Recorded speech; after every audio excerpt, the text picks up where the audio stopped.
Hello friends, आज की इस वीडियो में आप सभी को सत्यवान और सावित्री की कहानी सुनाने वाले हैं। तो चलिए वीडियो को स्टार्ट करते हैं। प्राचीन युग की बात है। भारतवर्ष के मध्य देश में, जो आजकल दक्षिणी कश्मीर है, अशुपति नाम के राजा राज्य करते थे। इनके कोई संतान ना थी।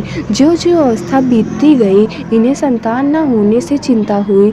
ज्योतिषियों ने इनकी जन्म कुंडली देखकर बताया कि आपके ग्रह बता रहे हैं कि आपके संतान होगी। इसके लिए आप सावित्री देवी की पूजा कीजिए। राजा अश्वपति राज्य छोड़कर वन चले गए। 18 वर्ष तक उन्होंने तपस्या की तो उन्हें एक कन्या की प्राप्ति हुई। उनका नाम उन्होंने सावित्री रखा। सावित्री अद्वितीय सुंदर थी। उसकी सुंदरता और गुण की प्रशंसा दूर दूर तक फैलने लगी। जो जो सावित्री बड़ी होने लगी, उनका रूप निखरने लगा। पिता को उनके विवाह की भी चिंता होने लगी। अश्वपति चाहते थे कि उसे उसी के अनुरूप पति भी मिले, किंतु कोई मिलता न था। सावित्री का चित्त बहलाने के लिए अश्वपति ने उसे तीर्थ यात्रा के लिए भेज दिया और उसे आज्ञा दी कि तुझे वर चुन लेने की स्वतंत्रता देता हूँ। सावित्री का रथ जा रहा था कि उसे एक अद्भुत स्थान दिखाई दिया। अनेक सुंदर वृक्ष थे, चारों ओर हरियाली थी। वहीं एक युवक घोड़े के बच्चे के साथ खेल रहा था। उसके सिर पर जटा बंधी थी, छाल पहने हुए था, मुख पर तेज था। सावित्री ने देखा और मंत्री से कहा कि आज यहीं विश्राम करना चाहिए। रथ जब ठहरा, वह युवक परिचय पाने के लिए उनके पास आया। उसे जब पता लगा कि वह राजकुमारी है, बड़े सम्मान से अपने पिता के आश्रम में ले गया। उसने यह भी बताया कि मेरे पिता दृष्टिहीन हैं। मेरे पिता किसी समय साल्व देश के राजा थे। वह इस समय यहाँ तपस्या कर रहे हैं। मेरा नाम सत्यवान है। दूसरे दिन सावित्री घर लौट गई। बड़ी लज्जा तथा शालीनता से उन्होंने सत्यवान से विवाह करने की अनुमति मांगी। अश्वपति इससे बहुत प्रसन्न हुए कि सावित्री को उसके अनुरूप वर मिल गया, किंतु बाद में पता चला कि सत्यवान की आयु बहुत कम है। वह 1 साल से अधिक जीवित नहीं रहेगा। इससे सावित्री के पिता को बहुत दुख हुआ। उन्होंने सावित्री को सब प्रकार समझाया कि ऐसा विवाह करना जन्म भर के लिए दुख मोल लेना है। सावित्री ने कहा, पिताजी, मुझे इस संबंध में आपसे कुछ कहते हुए संकोच का अनुभव हो रहा है। मैं विनम्रता के साथ यह निवेदन करना चाहती हूँ कि मुझे आपने वर चुनने की स्वतंत्रता दी थी। मैंने सत्यवान को चुन लिया। उससे हटना आदर्श से हटना होगा और युग युग के लिए अपने तथा अपने परिवार के ऊपर कलंक लगाना होगा। अश्वपति निरुत्तर हो गए। उन्होंने विद्वानों को बुलाकर विचार किया। अंत में राजा अश्वपति सावित्री तथा और लोगों को साथ लेकर सत्यवान के पिता के आश्रम में विवाह करने के लिए पहुंचे।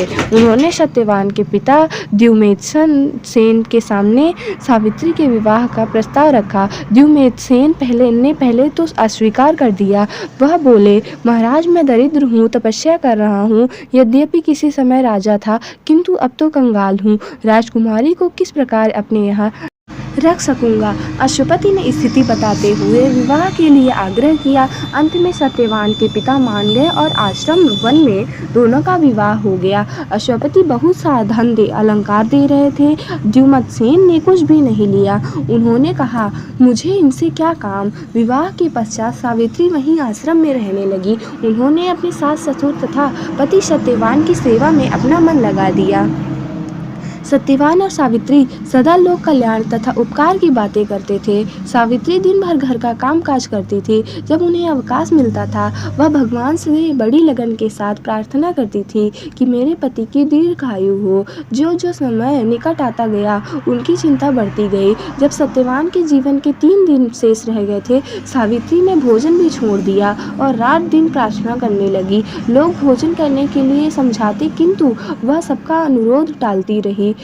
तीसरे दिन जब सत्यवान जंगल में लकड़ी काटने जा रहे थे, सावित्री भी उनके साथ चली। सत्यवान ने समझाया कि तुम 3 दिन से व्रती हो, तुम ना चलो, किंतु वह नहीं मानी और सत्यवान के साथ वन चली गई। सत्यवान एक पेड़ पर लकड़ी काटने के लिए चढ़ गए।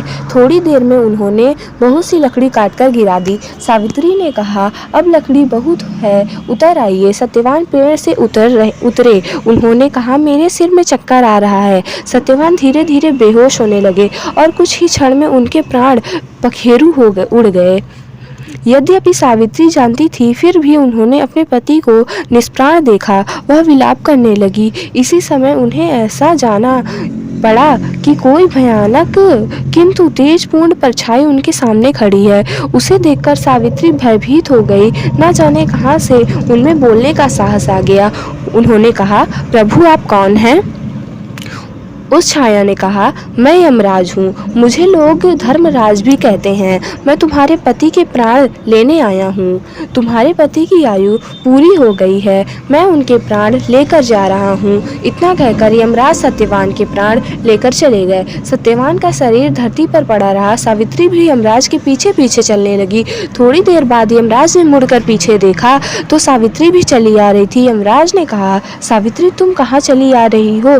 जिसकी आयु शेष है वह हमारे साथ नहीं आ सकता, लौट जाओ। इतना कहकर यमराज आगे बढ़े। कुछ देर बाद यमराज ने फिर मुड़कर देखा तो सावित्री चली आ रही थी। यमराज ने कहा, तुम क्यों मेरे पीछे आ रही हो? सावित्री बोली, महाराज मैं अपने पति को कैसे छोड़ सकती हूँ? यमराज ने कहा, जो ईश्वर का नियम है वह टल नहीं सकता।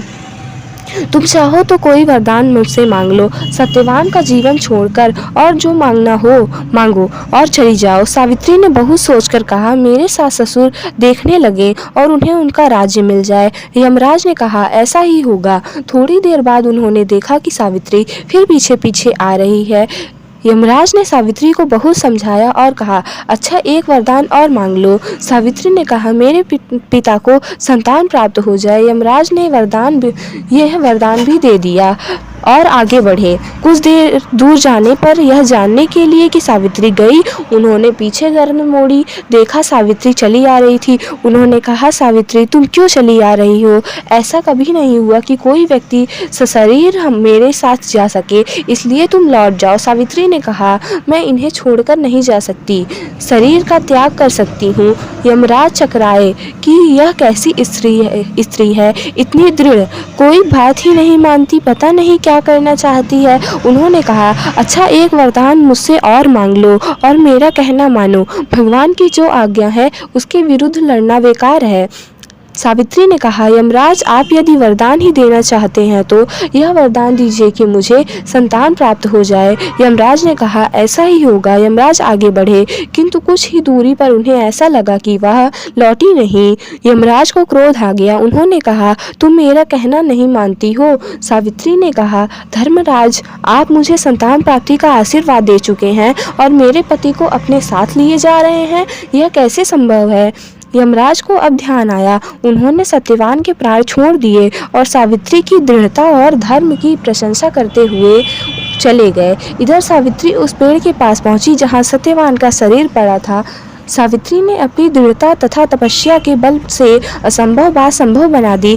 तप और दृढ़ता में इतना बल होता है कि उसके आगे देवताओं को भी झुक जाना होता है। इसी कारण सावित्री हमारे देश की नारियों में सिरमौर हो गई और आज तक वह हमारा आदर्श बनी है। फ्रेंड्स, अगर वीडियो अच्छी लगी हो तो लाइक करिएगा, शेयर करिएगा, चैनल पे न्यू हो तो चैनल को सब्सक्राइब कर लीजिएगा। मिलते हैं कोई नए वीडियो में फिर कोई नए टॉपिक के साथ। तब तक के लिए बाय बाय।